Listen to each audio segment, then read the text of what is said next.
hati mereka mulai sudah khawatir, mulai ketakutan. Kenapa? Semua serba dibatasi.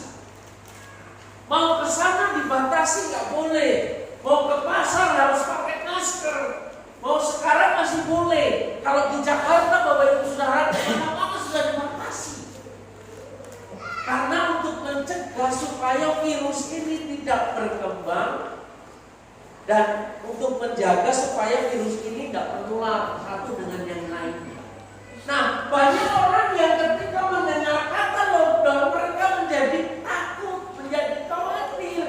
Semuanya dibatasi, kerja harus di rumah. Nah, bagaimana nanti saya mau makan? Bagaimana nanti saya hidup? Bapak Ibu Saudara, ketika kita khawatir, ketika kita ketakutan dalam kehidupan kita, imun kita itu akan menurun. Padahal virus ini, COVID-19, virus corona itu kalah dengan imun yang bagus yang tubuh kita miliki. Nah, ini yang harus kita perlu ketahui. Nah, ketika hidup kita khawatir dalam ketakutan, otomatis tubuh kita, imun yang ada dalam tubuh kita ini mulai berkurang. Sehingga apa? Segala macam penyakit apapun bisa masuk dalam diri kita. Karena apa? Imun kita, benteng kita sudah mulai lemah. Nah, Bapak Ibu Saudara, ini yang perlu kita pikirkan dalam kehidupan kita. Nah, kalau bicara kata lockdown, semuanya harus kita kerjakan di rumah, tidak boleh kemana-mana. Harus stay di rumah, tinggal di rumah. Nah, kalau kita mendengar kata lockdown ini, di dalam firman Tuhan juga sudah ada.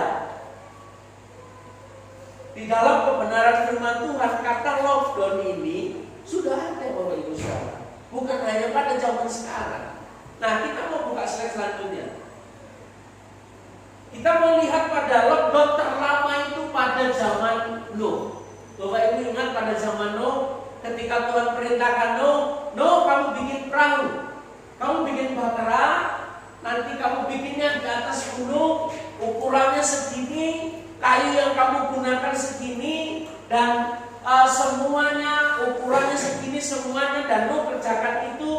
Dan kita mengerti kisah Nuh ini adalah kisah lockdown terlama di dalam Alkitab. Nanti saya akan coba ceritakan berapa hari Nuh tinggal di dalam kapal, berapa hari, dan itu paling lama. Nah, lockdown yang terlama itu adalah di dalam bahtera Nuh, Bapak Ibu Saudara.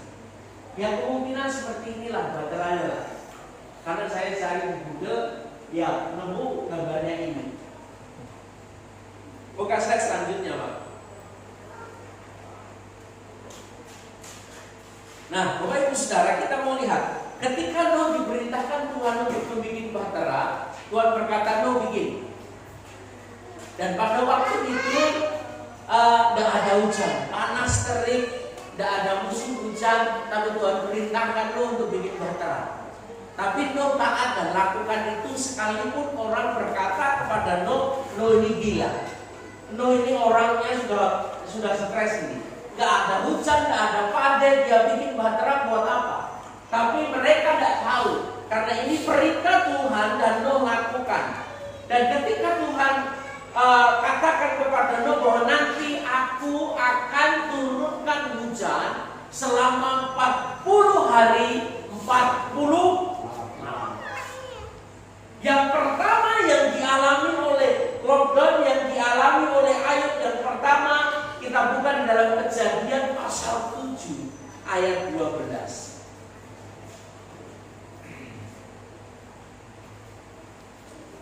Kejadian pasal 7 ayat 12, Bapak Ibu Saudara. Nanti saya akan bacakan buat kita. Dan turunlah hujan lebat meliputi bumi 40 hari 40 malam lah. 40 hari berarti berapa, Bapak Ibu? Sebulan lebih ya, hujan terus. Bayangin 40 hari, sebulan lebih, 10 hari, tiap hari hujan dan panas. Kita bisa bayangkan, Bapak Ibu Saudara, tetap Tetapi ketika Nuh taat kepada Tuhan, ketika Nuh dengar-dengaran akan Tuhan, Tuhan buat bahtera itu, apa yang dialami oleh Ayub? Ayub aman karena dia setia kepada Tuhan. Dia buat bahtera dan dia kerjakan itu dan aman. Itu lockdown yang pertama dalam Kejadian pasal 7:12. Selanjutnya bisa dibuka slide-nya. Dalam Kejadian pasal 7, masih di ayat pasal 7, Kejadian pasal 7 ayat yang ke-24, Bapak Ibu Saudara. Ayat 24.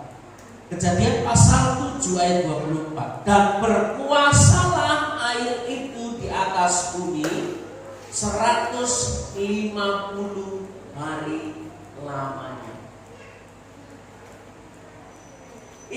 Ini menceritakan bahwa air bah yang turun selama 40 hari 40 malam itu menggenang. Ayat 24 itu dikatakan, dan berkuasalah air itu di atas bumi 150 hari lamanya.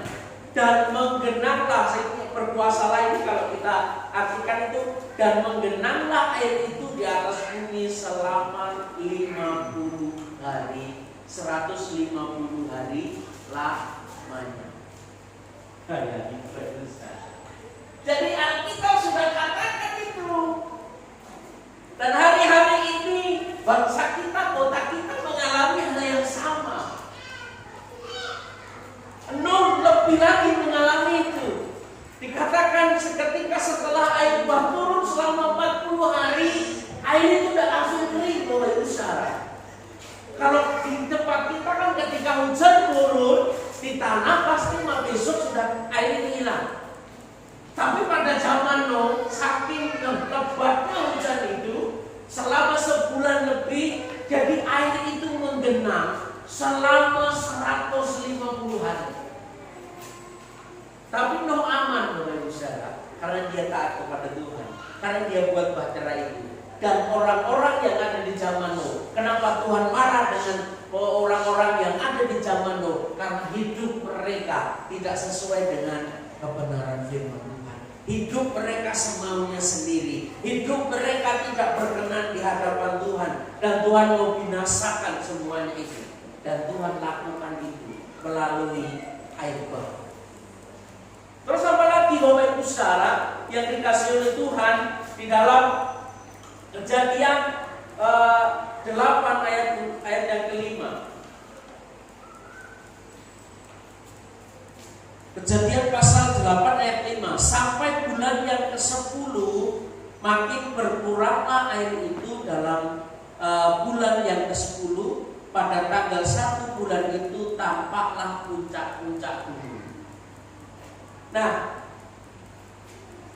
setelah 150 hari air itu menggenang, baru 74 hari lagi baru kelihatan puncak gunung. Bisa dibuka slide-nya. Baru kelihatan puncak gunung. Artinya ini satu kehidupan yang tidak mudah. Setelah 150 hari belum selesai, air bah itu menggenang, baru tampaklah puncak gunung itu setelah 74 hari. 74 hari berarti kalau satu bulannya 30, 2 bulan lebih baru kelihatan ini.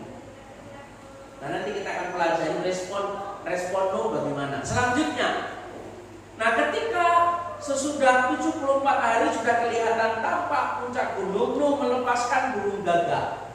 Coba buka selanjutnya. Nah, ayatnya nggak usah dibuka, biar saya yang buka supaya gambarnya kelihatan di rumah. Nah, setelah kelihatan Nuh melihat sudah kelihatan puncak gunungnya, Nuh melepaskan burung gagak itu selama 40 hari. Dalam Kejadian 8 ayat 6 sampai 7. Nanti Bapak Ibu bisa baca di rumah. Sudah ada saya bikin di liturgi yang Bapak Ibu terima di rumah masing-masing. Nah, ketika tadi pagi saya renungkan kenapa Nuh mengirim burung gagak. Kok tidak burung yang lain? Burung elang, burung dia besar-besar lebih lagi. Nah, burung gagak ini memiliki keistimewaan yang luar biasa. Burung gagak ini dia bisa menyesuaikan situasi. Kalau dia tidak bisa untuk belum nggak ada tempat untuk dia bisa kayak begini nangkring gini ya. Nangkring bahasa Indonesia nangkring itu apa? Untuk dia tinggal, maka dia nggak akan tinggal di situ dulu. Maka dia akan kembali kepada tuannya. Burung gagak ini sangat kuat, Bapak Ibu Saudara. Burung gagak ini memang identik kalau orang-orang lain katakan memang karena warnanya hitam itu penuh dengan mistis. Ya, banyak orang katakan, tapi dia punya keistimewaan yang luar biasa. Burung ini sangat kuat. Burung ini sangat mengerti. Karena kenapa warnanya hitam? Karena dia sebagai predator, sehingga ketika warnanya hitam, dia bisa mencari mangsa dengan baik, sehingga mangsa yang dia akan mangsa itu tidak akan bisa melihat dia. Nah, Nuh berpikir setelah gunung kelihatan, dia melepaskan burung gagak. Coba melepaskan burung gagak. Sudah ada kehidupan belum di sana? Nah, ternyata belum, Bapak Ibu Saudara. Setelah 40 hari Nuh melepaskan burung gagaknya kembali lagi. Oh, berarti ini belum ada kehidupan di luar. Nah, setelah itu buka slide selanjutnya. Bukan hanya burung gagak, Nuh melepaskan burung merpati. Ada 3 tahap, Bapak Ibu Saudara. 7 hari pertama burung itu kembali lagi. 7 hari lagi burung itu masih kembali lagi. Dan 7 hari lagi burung itu kembali dengan membawa sebuah rumput yang kering. Setelah 7 hari, karena burung merpati ini sangat lembut. Burung merpati ini walaupun seekor burung, tapi ketika terkenal dengan dia pada zaman dulu belum ada kantor pos, Bapak Ibu Saudara.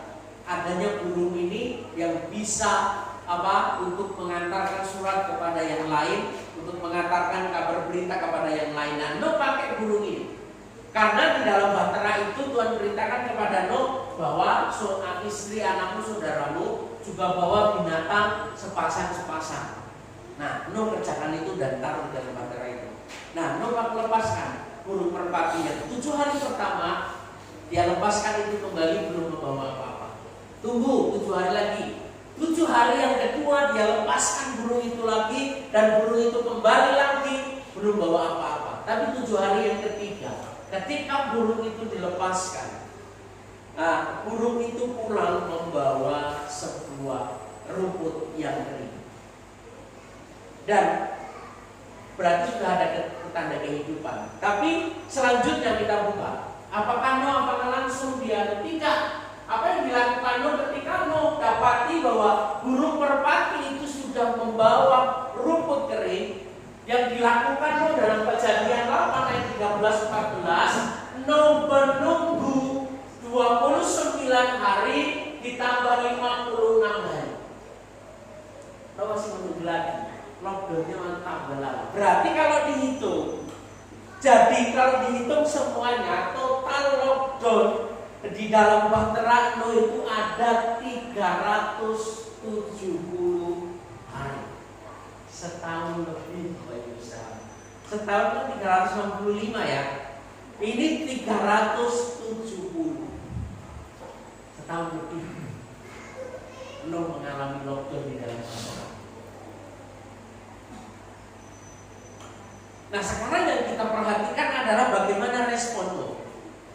Buka selanjutnya, slide selanjutnya. Kita mau lihat respon Nuh bagaimana, Bapak Ibu Saudara.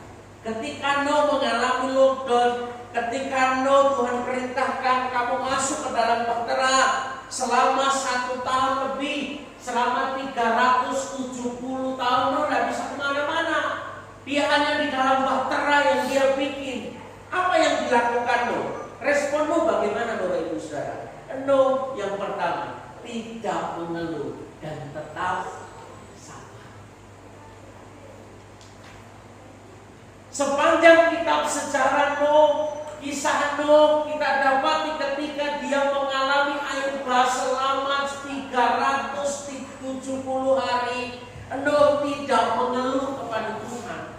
Nuh tetap sabar kepada Tuhan. Nah, hari-hari ini yang harus ada dalam hidup kita, Bapak Ibu Saudara. Memang ada batasan-batasan dalam hidup kita hari-hari ini. Kita mau kemana-mana dibatasi, kita mau bepergian dibatasi, ketika kita mau melakukan sesuatu dibatasi. Nah, yang harus kita lakukan, kita mau contoh teladan Nuh tidak mengeluh dan dia tetap sabar. Yang kedua yang dilakukan oleh Nuh percaya janji Tuhan untuk memelihara kehidupannya. Kejadian 6 ayat 18.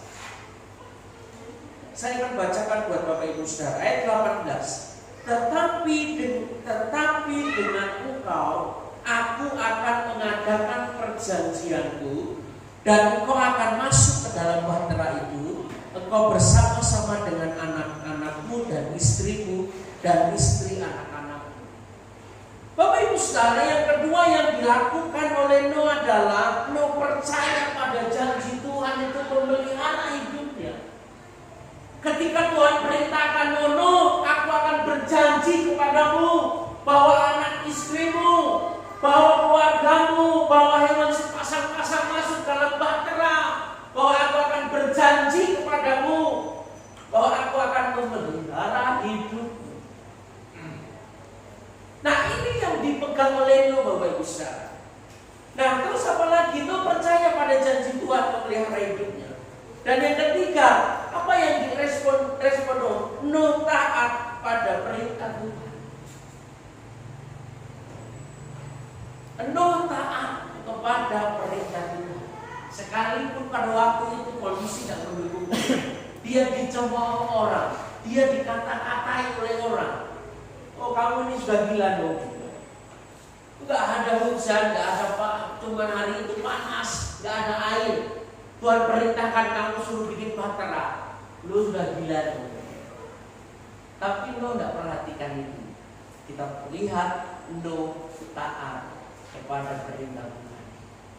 Dan selanjutnya apa yang dilakukan oleh Nuh ketika Nuh berada di bahtera selama 370 hari? Nuh bersyukur kepada Tuhan. Nuh mengalami bukan kondisi yang mudah, Bapak Ibu Saudara. Dia mengalami satu kondisi yang sulit, 370 hari di dalam bahtera, tidak bisa ngapa-ngapain. Memang tidak diceritakan bagaimana Nuh makan di situ. Bagaimana caranya setahun lebih Nuh di dalam bahtera, kegiatan Nuh apa-apa memang firman Tuhan tidak sampaikan. Tapi kita melihat Alkitab mencatat bahwa tidak ada satupun yang ada di dalam bahtera itu mati. Tidak ada satupun di dalam bahtera itu firman Tuhan mencatat kekurangan tidak bisa makan. Tidak ada dicatat. Berarti kehidupan Nuh dipelihara oleh Tuhan selama 370 hari di dalam bahtera itu. Nuh tetap bersyukur kepada Tuhan. Nah, ini yang harus kita lakukan. Selanjutnya apalagi Nuh menerima perjanjian yang kekal. Kita baca di dalam Kejadian pasal 9 ayat 8 sampai 17. Kejadian pasal 9 ayat 8 sampai 17. Ini yang Nuh terima. Ayat 8 sampai 17. Kejadian pasal 9 ayat yang ke-8 sampai 17. Berfirmanlah Allah kepada Nuh dan kepada anak-anaknya yang bersama-sama dengan dia. Sesungguhnya aku mengadakan perjanjianku dengan kamu dan dengan keturunanmu dan dengan segala makhluk hidup yang bersama-sama dengan kamu, burung-burung, ternak dan binatang-binatang liar di bumi yang bersama-sama dengan kamu, segala yang keluar dari bahtera itu, segala binatang di bumi. Maka aku adakan perjanjianku dengan kamu bahwa sejak ini tidak ada yang hidup yang akan dilenyapkan oleh air bah lagi, dan tidak ada lagi air bah untuk memusnahkan bumi. Dan Allah berfirman, inilah tanda perjanjian yang kuadakan antara aku dan kamu, serta segala makhluk yang hidup, yang bersama-sama dengan kamu turun-temurun untuk selama-lamanya. Busurku kutaruh di awan, supaya itu menjadi tanda perjanjian antara aku dan bumi.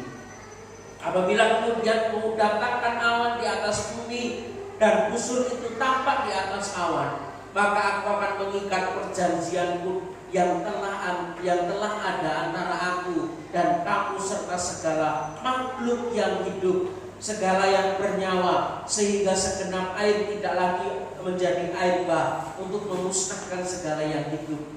Jika busur itu ada di awan, maka aku akan melihatnya, sehingga aku mengingat perjanjianku yang kekal antara Allah dan segala makhluk yang hidup serta makhluk yang ada di bumi. Berfirmanlah Allah kepada Nuh, inilah tanda perjanjian yang kuadakan antara aku dan segala makhluk yang ada di bumi. Bapak Ibu Saudara, perhatikan, ketika dalam kehidupanmu selama di dalam bahtera 370 hari, Nuh tidak mengeluh, tetap sabar, percaya kepada janji Tuhan, dia taat kepada perintah Tuhan, dia bersyukur kepada Tuhan, dan yang terakhir Nuh menerima perjanjian yang kekal. Tuhan mengadakan perjanjian dengan Nuh, itu perjanjian kekal. Dan Tuhan katakan ketika perjanjian ini Tuhan sampaikan, ini nanti akan berlaku kepada keturunan-keturunan. Bapak Ibu tahu arti kata busur yang Tuhan taruh di atas awan? Tahu? Pelangi. Dan itu setiap hari kita lihat, bukan setiap hari sih, pada hari-hari tertentu pasti itu akan muncul. Ada pelangi-pelangi. Alam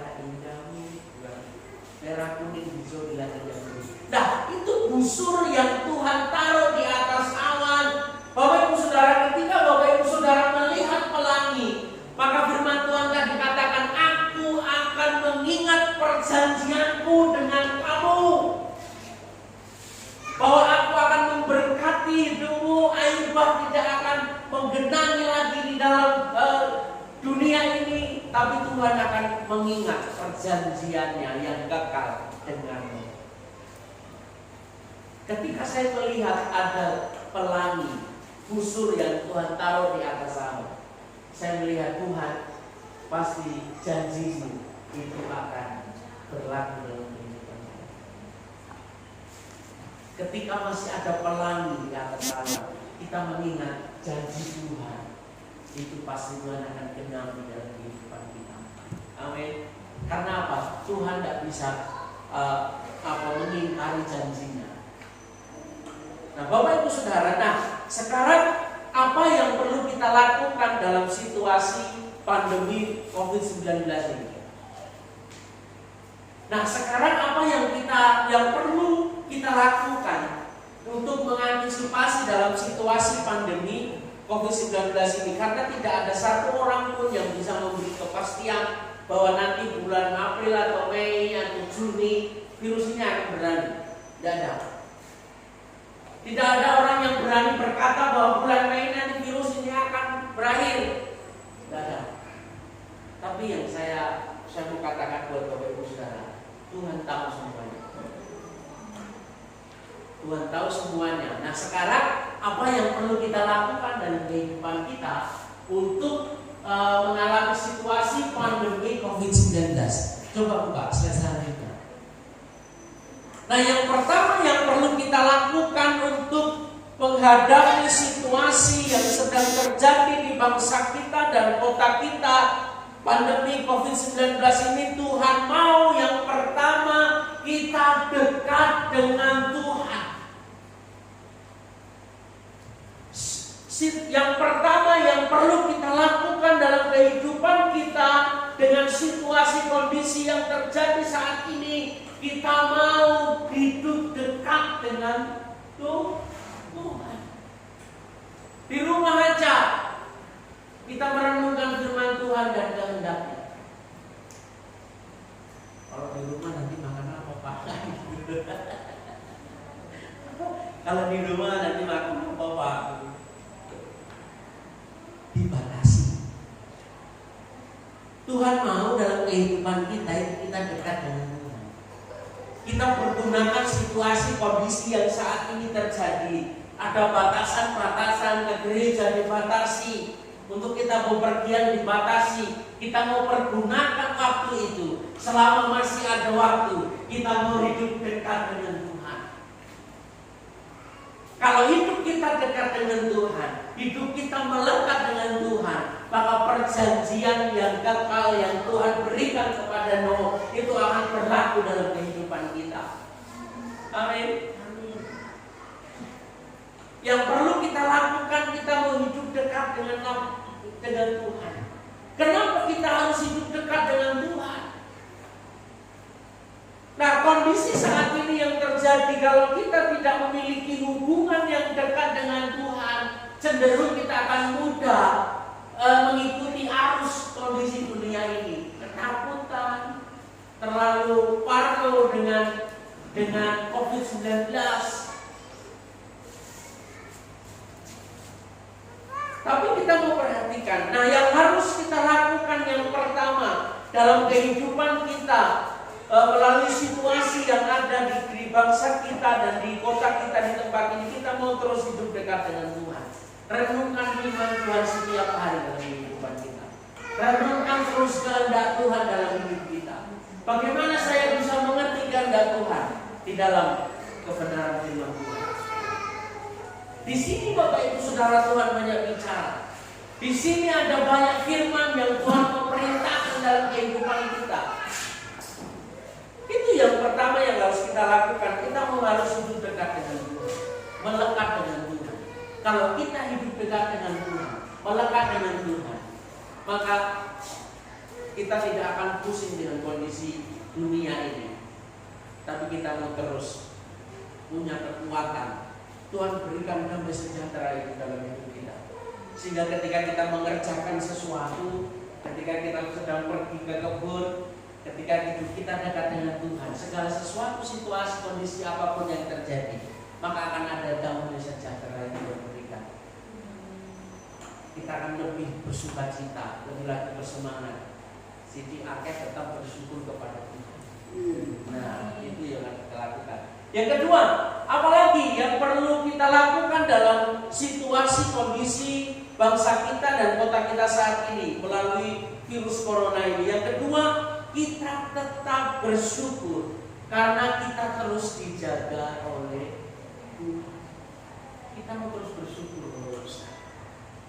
Hari ini memang jam kerja saya batasi. Di rumah saya batasi jam kerja saya.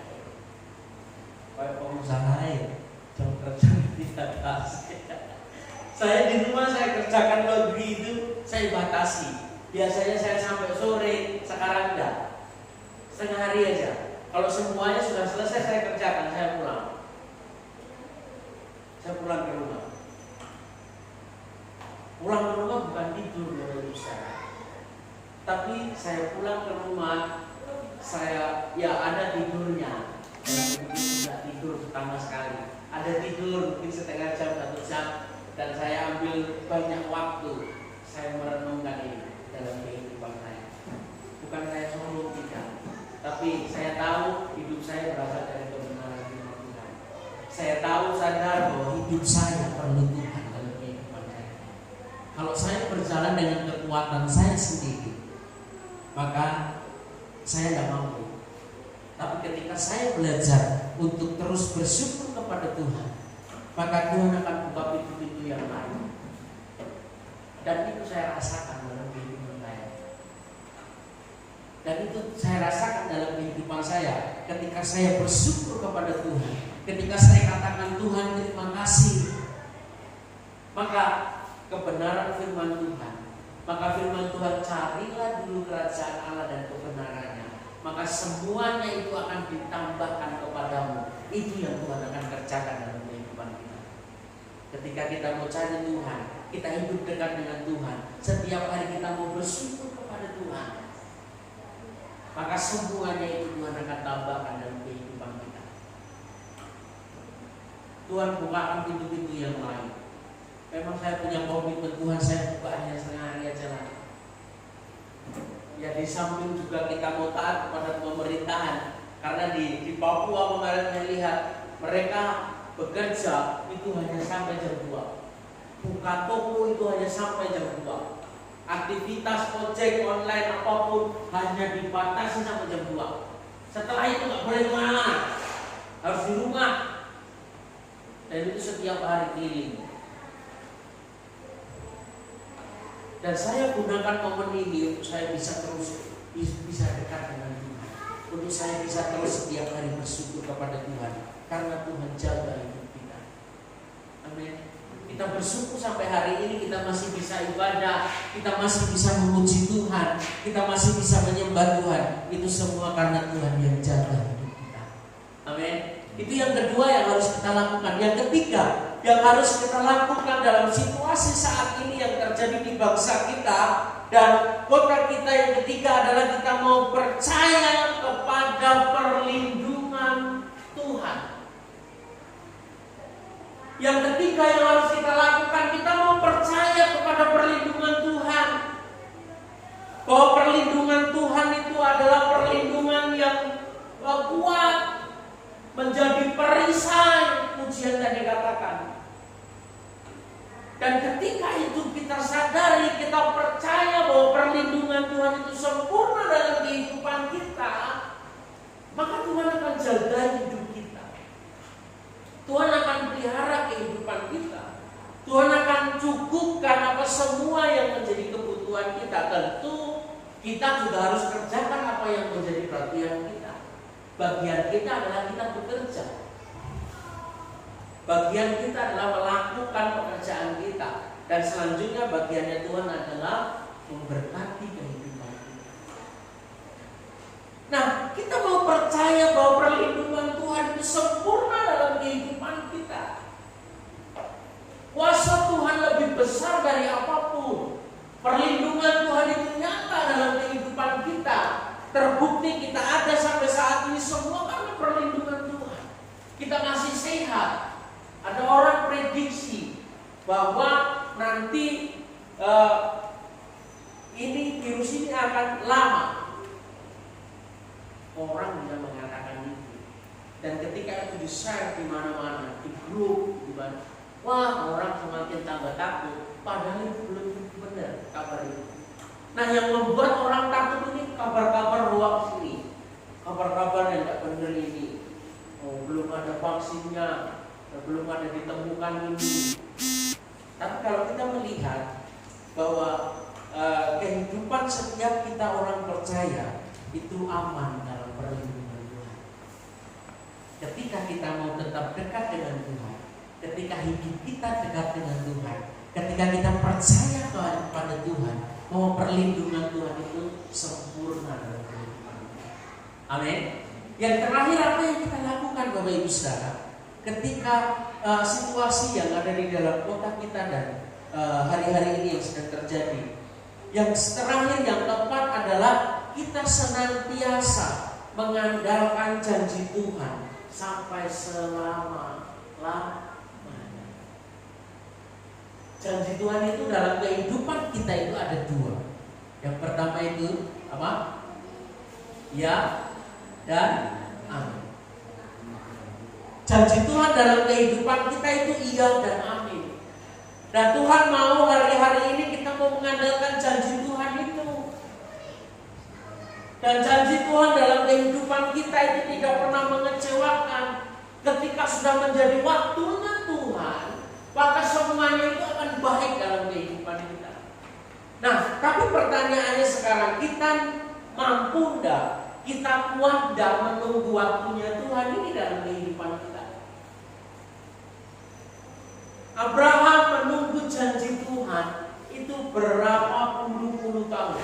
Ada 50 tahun lebih. Abraham menantikan janji Tuhan, Tuhan berikan seorang anak dalam kehidupannya. Itu lebih dari 50 tahun baru Tuhan kasih. Sekalipun pada waktu itu orang-orang berkata secara medis, istri Abraham sudah tidak bisa hamil.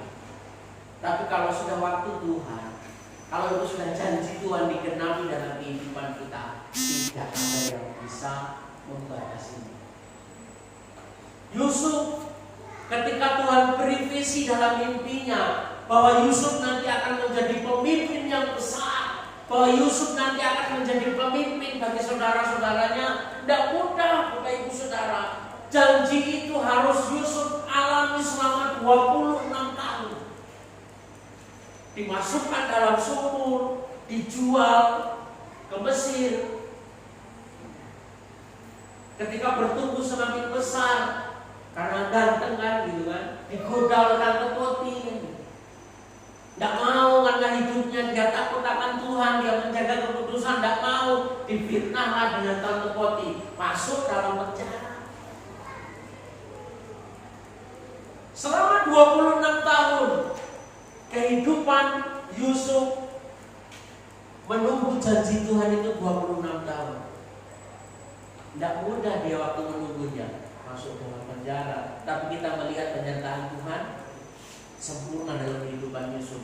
Yusuf dijadikan walaupun di dalam penjara, dia sangat dipercaya dan dia dijadikan sebagai kepala penjara di situ. Nah, ini perlindungan Tuhan buat dia.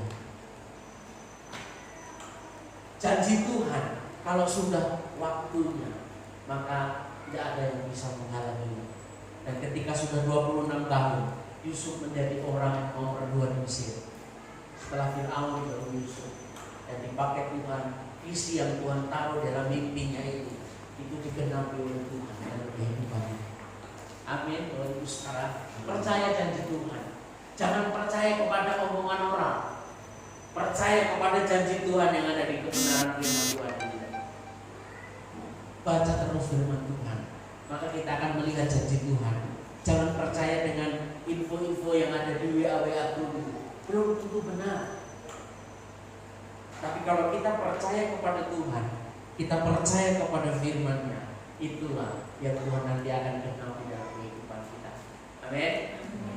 Ada 4 hal yang harus kita lakukan. Yang pertama, kita mau dekat dengan Tuhan. Yang ketiga, yang kedua, kita mau bersyukur kepada Tuhan. Situasi kondisi apapun, kita mau tetap bersyukur kepada Tuhan. Yang ketiga, kita mau percaya bahwa perlindungan Tuhan itu sempurna dalam hidup kita. Yang keempat, kita mau mengandalkan janji Tuhan sampai selama-lamanya, sampai Tuhan jawab setiap doa kita. Tuhan ajarin kita untuk kita setia sampai mati, seperti Tuhan Yesus setia sampai mati. Amin. Amin buat kebenaran firman Tuhan. Mari kita merenungkan kebenaran firman Tuhan. Kita mau datang kepada Tuhan. Terima kasih Tuhan.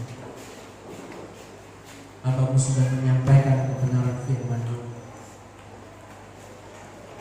Biar firman ini Kau taruh dalam setiap hati kami, sehingga firman ini berkuasa mengubahkan hidup kami. Firman ini berkuasa mengubahkan pola pikir kami. Firman ini berkuasa merubahkan setiap kehidupan kami, sehingga apapun kondisi yang terjadi dalam hidup kami mau tetap percaya kepada Tuhan.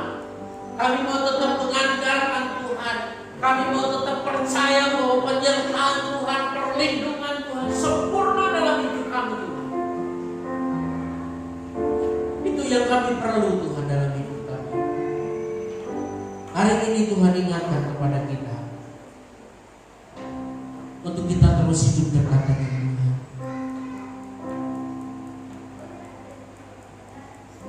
Saya yakin dan percaya di balik semuanya ini ada rencana Tuhan yang besar, yang Tuhan mau kerjakan dalam kehidupan kita. Tapi Tuhan mau lihat dulu kehidupan kita. Ketika ada batasan yang terjadi dalam hidupmu, apakah kau tetap mengasihi aku? Apakah kau tetap setia cari aku? Apakah kau tetap mengandalkan kuasaku dalam hidupmu? Ketika itu terjadi dalam kehidupan kita, maka penyertaan Tuhan sempurna dalam kehidupan kita. Bapamu terbatas Tuhan, biarlah firman-Mu ini Tuhan sempurnakan dalam hidup kami, sehingga firman-Mu menjadi kehidupan buat kami. Kami lakukan setiap hari firman itu dalam hidup kami Tuhan. Terima kasih Tuhan, di dalam nama Tuhan Yesus. Haleluya.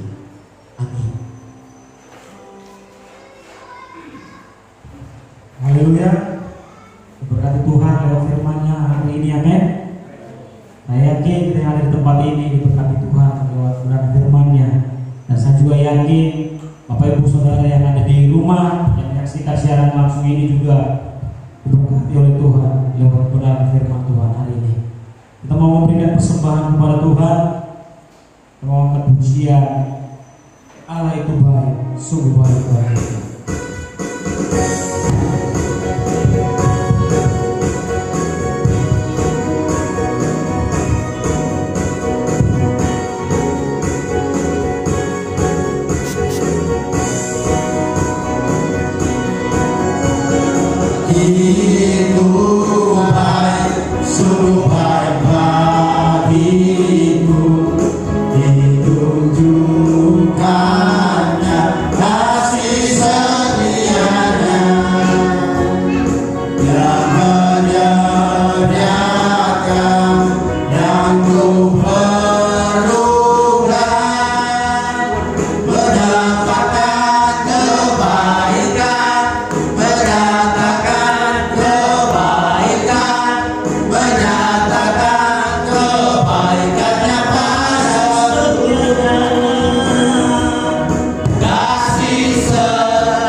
Penyembahan yang sudah kami naikkan Tuhan, kami rindu Tuhan berkenan atasnya ya Bapa, dan juga persembahan yang sudah diberikan.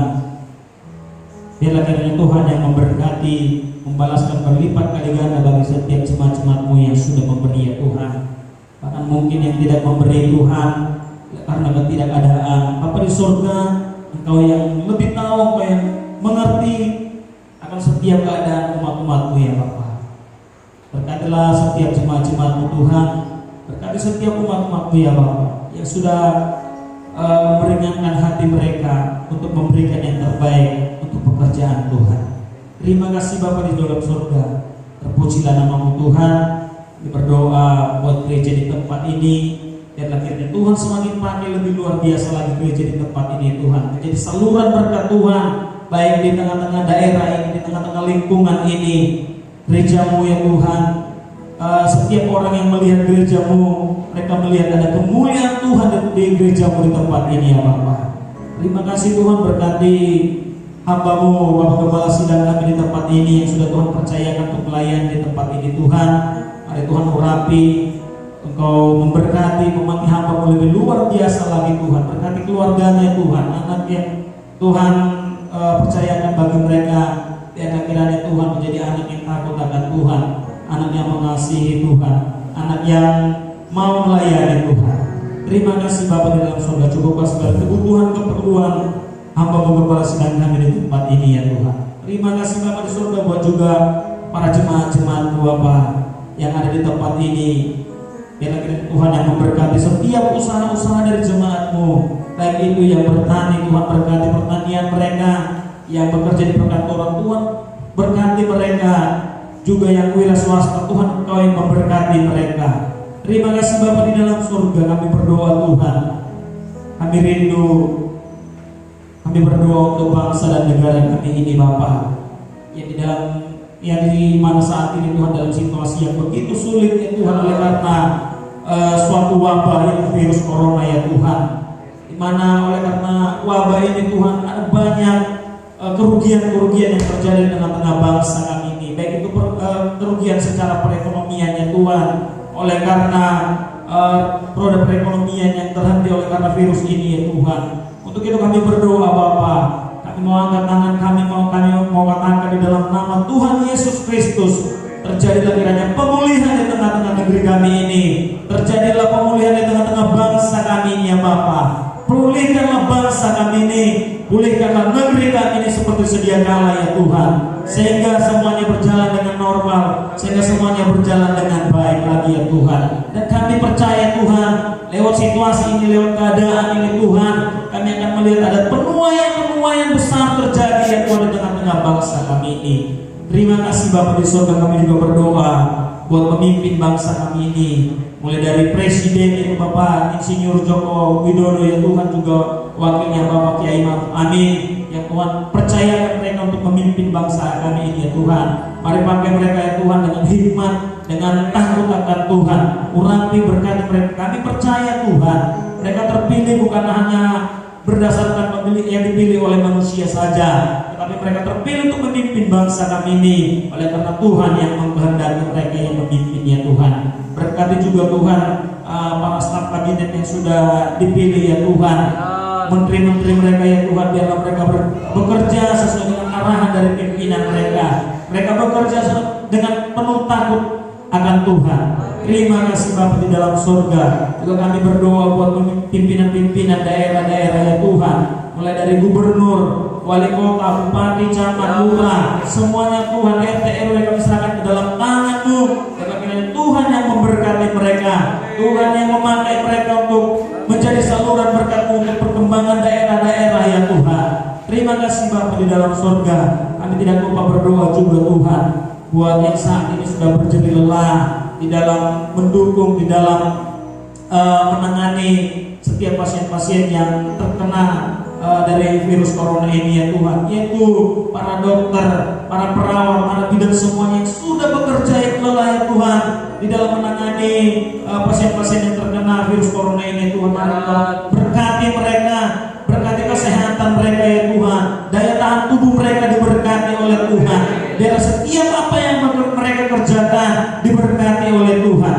Terima kasih Bapa di surga, terima kasih Tuhan. Baik juga kami berdoa buat aparatur negara kami ya Tuhan, mulai dari TNI, Polri, semuanya Tuhan, Engkau yang memberkati mereka, memandu mereka ya Tuhan untuk menjaga keamanan bangsa dan negara kami ini ya Bapa. Terima kasih kami serahkan bangsa dan negara kami ini ke dalam tangan-Mu. Kami percaya Tuhan, Engkau ada, Engkau peduli akan bangsa kami ini. Terima kasih Bapa di surga, terpujilah nama Tuhan Yesus Kristus, kekal nama-Mu untuk selama-lamanya. Dalam nama Yesus Kristus kami berdoa dan mengucap syukur. Haleluya. Mari kita membangkit berdiri bersama-sama dengan bisa kita mengakhiri ibadah kita pada siang hari ini. Kami memuji kebesaran Tuhan.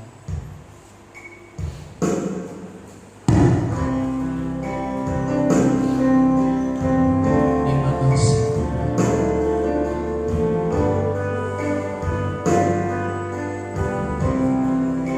Kami memuji kebesaran Tuhan.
Sebelum kita terima berkat daripada Tuhan, kita mau berdoa seperti doa yang Tuhan ajarkan kepada kita.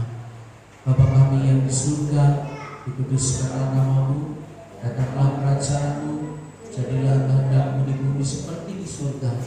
Berikanlah kami pada hari ini makanan kami yang secukupnya, dan ampunilah kami akan kesalahan kami, seperti kami juga mengampuni orang yang bersalah kepada kami.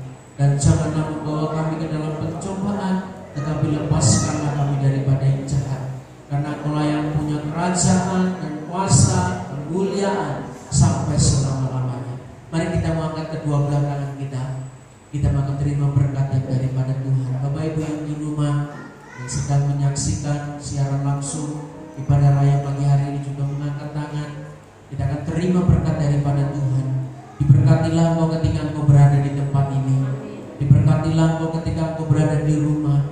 Biarlah Allah mengarahkan wajahnya dan mencurahkan berkat atas kehidupanmu, atas rumah tanggamu diberkati Tuhan, atas pekerjaanmu diberkati oleh Tuhan, sawah ladang ternak perkebunanmu diberkati oleh Tuhan.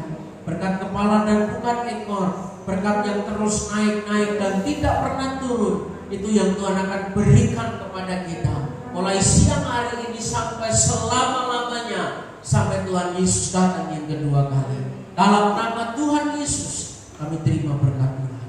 Haleluya. Amin. Terima kasih Tuhan.